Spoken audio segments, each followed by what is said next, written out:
ప్రముఖ దర్శకుడు ఆర్జీవీకి జగన్మోహన్ రెడ్డి కొన్ని లెక్కలు సెటిల్ చేశాడు. ₹1 కోటి పైగా ప్రజాధనాన్ని ఆర్జీవీ అకౌంట్లో ఆంధ్రప్రదేశ్ ప్రభుత్వం వేసింది అంటూ ఒక వార్త సోషల్ మీడియాలో చక్కర్లు కొడుతున్నటువంటి నేపథ్యంలో ఈ అంశం మీద మనతో చర్చించేందుకు ప్రముఖ రాజకీయ విశ్లేషకులు నిమ్మగడ్డ సీతారత్న కుమారి గారు మనతో ఉన్నారు. మేడంతో మాట్లాడదాం. మేడం నమస్తే. మేడం నమస్కారం. మేడం, ప్రముఖ దర్శకుడు ఆర్జీవీకి జగన్మోహన్ రెడ్డి కొన్ని లెక్కలు సెటిల్ చేశారు అంటూ కొన్ని వార్తలు అయితే వస్తూ ఉన్నాయి. ఇంతకీ ఆర్జీవీ ఆంధ్రప్రదేశ్ ప్రభుత్వానికి లేదా ఆంధ్రప్రదేశ్ ప్రజలకి ఎటువంటి సేవ చేశారు? ఎటువంటి సేవ చేయడం వల్ల ఆయనకి ₹1 కోటి 14 లక్షల రూపాయల అక్షరాల 2 చెక్కుల రూపంలో అందాయి అంటే ఏం చెప్తారు? అంటే మీరు ఇందాక ప్రముఖ దర్శకుడు అని అన్నారు. నేను ఒప్పుకోను. ఆయన ప్రముఖ దర్శకుడు కాదు. అతను ఏదో కొన్ని సినిమాలు హిట్ అయినాయి. నిజంగా ప్రముఖ దర్శకుడు అంటే కంటిన్యూటీ ఉంటుంది, సినిమాలన్నీ హిట్ అవుతాయి. సో అతను ఏంటంటే పాపం మెంటల్ స్టెబిలిటీ. దర్శకుడిగా అతనికంటూ కొంతమంది ఫ్యాన్స్ అయితే ఉన్నారు. ఒక స్టేజ్లో ఆయన బాగానే చేశాడండి. మరి ఆయనకి మళ్ళీ గుడ్డిగా మనం సినిమాలు తీసినట్టు లాస్ట్లో ఈ మధ్యన తీసిన సినిమా గుడ్డిగా తీసినట్టు మనం మాట్లాడలేం కదా ఆయన గురించి. ఒకప్పుడు ఈజ్ ఓకే, వెరీ గుడ్, మంచి డైరెక్టరు, మంచి పేరున్న ఇది. మనం ఒక విధంగా బాలీవుడ్ స్థాయికి వెళ్ళిన తెలుగు డైరెక్టర్గా మనం గర్వించదగ్గ దర్శకుడు ఒకప్పుడు. తర్వాత ఏమైందంటే పాపం ఆయనకి మెంటల్ స్టెబిలిటీ పూర్తిగా దెబ్బతింది.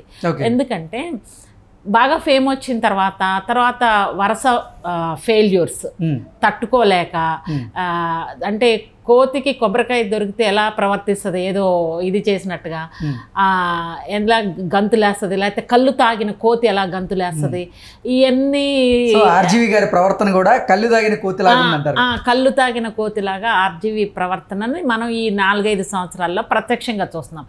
ఎందుకంటే ఆయన విచక్షణ జ్ఞానం మర్చిపోయాడు. ఆయన ఏం చేస్తున్నాడో ఆయనకి తెలియని మైండ్ సెట్ అలా ఉంది. పాపం ఏం చేస్తాడు, ఎప్పుడు ఏదో ఒక వివాదాస్పద వ్యాఖ్యలు చేసి ప్రజల్లో తన గురించి చర్చించుకోవాలి అనే ఒక తపన. ఎందుకంటే దర్శకుడుగా రాను ఫెయిల్ అయిపోయాడు.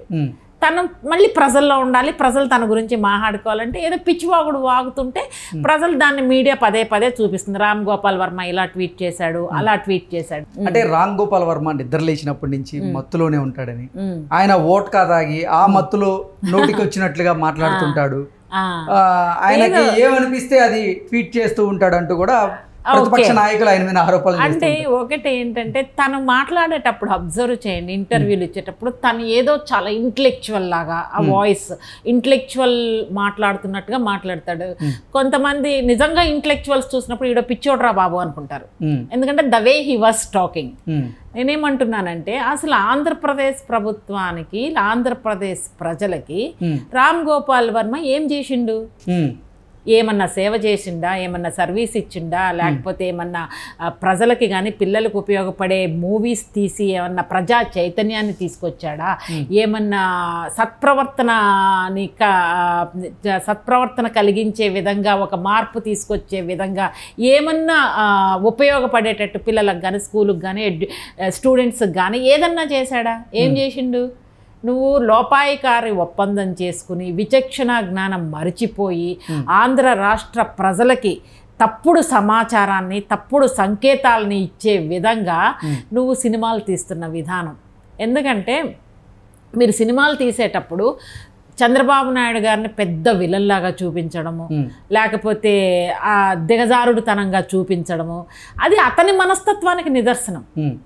ఆర్జీవీ మనస్తత్వం దిగజారుడు మనస్తత్వం, ఒక లో స్టాండర్డ్ థింకింగ్, మెంటల్ స్టెబిలిటీ లేకపోవడం, విషం చిమ్మడం, విష ప్రయోగం చేసినట్టుగా ప్రజల్లో ఒక తప్పుడు సమాచారాన్ని, నీకున్నటువంటి చంచలమైన లేకపోతే స్టెబిలిటీ లేని వ్యక్తిత్వంతో పిచ్చి సినిమాలు తీసి పిచ్చిగా ఏదో చేసి నువ్వు డబ్బులు తీసుకోవాలి అని ఏదో ఇంటర్నల్గా ఒప్పందం చేసుకుని ఏదో చేసావు నువ్వు. ఇంతకీ మీరు నాకు సమాధానం చెప్పలేదు. అసలు ఆంధ్రప్రదేశ్ ప్రభుత్వం రామ్ గోపాల్ వర్మకి ఎందుకు డబ్బులు ఇచ్చింది? 1,14,00,000 ఎందుకు ఇచ్చినట్లు? ఇది అంటే ఆయన ఆంధ్రప్రదేశ్ ప్రభుత్వానికి గాని లేదంటే ఆంధ్రప్రదేశ్ ప్రజలకు గాని చేసినటువంటి సేవ ఏంటి? అక్కడ ఏం లేదు. ఎందుకు ఇచ్చారనేది తేలుతుంది. ఓకే, అంటే ఇప్పుడు వ్యూహం, శబదం సినిమాలు దగ్గరుండి వాళ్ళే తీయించే ఆ డబ్బులే చెక్కుల రూపంలో ఇచ్చుంటారా? మీకేమన్నా డౌట్ అందులో? మీకేమన్నా డౌటా అందులో? ఓకే, అది కాకుండా ఇంకేం చేశాడు? అది కాకుండా తీసినటువంటి వల్గర్ పిచ్చి సినిమాలు తీసి ఈ రేపు సమాధానం చెప్పాలి. జగన్మోహన్ రెడ్డి గారు, వైఎస్ఆర్సీపీ వాళ్ళు సినిమాలు తీయించుకుంటే తీయించుకోండి, మీ సొంత జేబులో నుంచి డబ్బులు ఇవ్వండి. ఆంధ్ర రాష్ట్ర ప్రజల డబ్బుల్ని మీ సొంత ప్రయోజనాల కోసం, మీరు అపోజిషన్ మీద విషం కక్కడం కోసం రాష్ట్ర ప్రజల సొమ్ముని ఏ విధంగా ఉపయోగిస్తారు?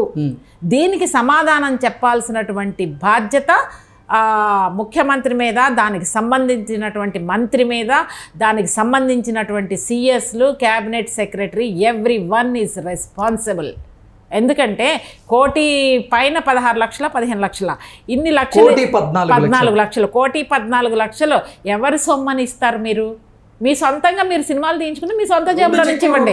రేపు అడగాలి. 2 చెక్కుల రూపంలో 1,14,00,000 ఆర్జీవీ గారికి ఆంధ్రప్రదేశ్ ప్రభుత్వం ఇవ్వడం జరిగింది. ఆయన గత నెలలో విత్డ్రా చేసుకున్నాడు, మార్చిలోనో ఎప్పుడో. నేనేమంటున్నాను, రామ్ గోపాల్ వర్మ గారు ఆంధ్ర రాష్ట్ర ప్రజల సొమ్ము ఎందుకు తీసుకున్నారు, ఏ విధంగా తీసుకున్నారు, ఇన్కమ్ ట్యాక్స్ కట్టారా లేదా, దాని మీద మీరు ఇన్కమ్ ట్యాక్స్ కట్టేటప్పుడు మీకు రెవెన్యూ ఎలా జనరేట్ అయింది, మీరు ఏం పని చేస్తే మీకు డబ్బులు వచ్చినాయి. మనము 1,00,000 రూపాయలు సంపాదిస్తున్నాం అంటే 1,00,000 రూపాయలు మీ బ్యాంక్ అకౌంట్లోకి వచ్చినాయంటే you have to answerable to that. మీకు ఎలా వచ్చినాయో మీద బురద జల్లుతూ ఈయన సినిమా తీశాడు కాబట్టి అందులో ఆ సినిమాని దృష్టిలో పెట్టుకొని ఆంధ్రప్రదేశ్ ప్రభుత్వం లోపాయికారిగా ఈయనకి ఒప్పందాలు చేసుకుని ఈయనతో అదే అంటున్నా 1,14,00,000 ఇచ్చింది. అదే అంటున్నా, అందులో డౌటే లేదు. మీకు రేపు ఇన్కమ్ ట్యాక్స్కి ఆన్సర్ చేయాలి. నీకు ఈ డబ్బులు ఎక్కడి నుంచి వచ్చినాయి? 1 కోటి రూపాయలు. నువ్వు సినిమా తీసావు అంటే సినిమా ఓకే, నువ్వు చూపించాలి. నువ్వు రేపు 1 కోటి రూపాయలు వచ్చి ట్యాక్స్ కట్టాలి కదా. నీకు ఎక్కడి నుంచి వచ్చినాయి, నీకు ఎలా జనరేట్ అయినాయి? ఆంధ్రప్రదేశ్ ప్రభుత్వం ఇచ్చింది, ఓకే, క్లియర్ ఎవిడెన్స్ ఉంది. ఫండ్ ట్రాన్స్ఫర్ అయింది కాబట్టి there is a clear evidence. Fund transferred from government of Andhra Pradesh to RGV account. Fine. నీకు ఎందుకు ఇచ్చింది గవర్నమెంట్? ఏమి మీరు సాధించారని మీకు డబ్బులు ఇచ్చింది అంటే ఏం చెప్తారు? ఏం సర్వీస్ చేసావు నువ్వు? ప్రజలకు ఉపయోగపడేది ఏం చేశారని మీకు ఆ డబ్బులు వచ్చినాయి? మీరు ఆన్సరబుల్, మీరు చెయ్యాలి, రేపు చెప్పాలి ఆన్సర్. ఇది ప్రజల డబ్బులు, జగన్మోహన్ రెడ్డి గారి సొంత జోబులో నుంచి వచ్చిన డబ్బులు కాదు. సో మీరు ఆన్సర్ చేయాలి. మీరు లేదు నేను ఇలా వ్యూహం సినిమా తీశాను, ఆ సినిమా తీశాను, అపోజిషన్ వాళ్ళ మీద విషం కక్కాను, దానికి ఇంప్రెస్ అయిపోయి జగన్మోహన్ రెడ్డి గారు ఇచ్చారంటే ఓకే, దాని మీద దాని యొక్క పర్యవసనాలని, దాని ఫలితాలని రాబోయే కాలంలో ఆర్జీవీ గారు ఫేస్ చేయాల్సి వస్తుంది. కక్కించాలి ఆ డబ్బుల్ని. ఎవడి సొమ్మని నీ జేబులో నువ్వు వేసుకుంటావు? అది ప్రజల సొమ్ము కదా, నువ్వు ప్రజలకు వెనక్కి ఇవ్వాల్సిందే. నీకు రావాల్సిన డబ్బులు నువ్వు ఎవరైతే సినిమా తీసావో, నీకు ప్రొడ్యూసర్ బ్యాక్ ఎండ్లో నీకు ఎవరైతే డబ్బులు సపోర్ట్ చేశారో వాళ్ళ దగ్గర నుంచి బ్యాక్ ఎండ్లో సెటిల్ చేసుకోండి. But not from government of AP. Government of AP సొంత జేబు కాదు జగన్మోహన్ రెడ్డి గారికి కానీ వైఎస్ఆర్సీపీకి కానీ. సో నేనేమంటున్నానంటే ఆర్జీవీ గారు ఆ డబ్బులు వెనక్కి తిరిగి ఇవ్వాలి.